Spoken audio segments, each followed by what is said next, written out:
আসসালামু আলাইকুম রহমতুল্লাহি বারকাতুহু। যে ব্যক্তি আমলটি করবে হাশরের ময়দানে তাহার নেকির পাল্লা সবচেয়ে বেশি ওজন হবে। সুবহানাল্লাহ। হযরত আবু সালমা রাদিয়াল্লাহু তাআলা আনহা বর্ণনা করেন, রাসূলুল্লাহ সাল্লাল্লাহু আলাইহি ওয়াসাল্লামকে আমি একথা বলতে শুনেছি যে 5টি জিনিস আমলনামার পাল্লাকে সবচেয়ে বেশি ভারী করবে।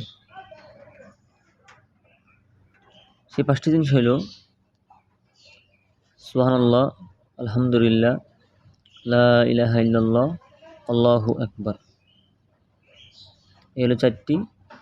5 নম্বর হলো মুসলমানের সৎ পুত্রের মৃত্যুর পর সওয়াবের আশায় ধৈর্য ধারণ করা।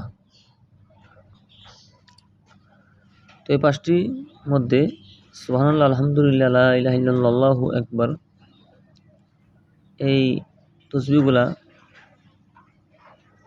যেটা আপনার কাছে ভালো লাগে সেটা সকাল সন্ধ্যায় আমল করবেন, বেশি বেশি পড়বেন, উঠতে বইতে চলতে ফিরতে সবসময় বেশি বেশি জপবেন। তাহলে আপনার নেকির পাল্লা হাশরের ময়দানে বেশি ওজন হবে।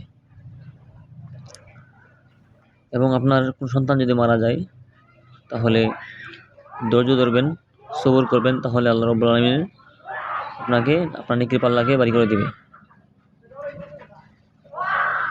তো আল্লাহ রাব্বুল আলামিন আমাদের সবাইকে এই আমলটি করার তৌফিক দান করুক, আমিন। আসসালামু আলাইকুম ওয়া রাহমাতুল্লাহি ওয়া বারাকাতুহু।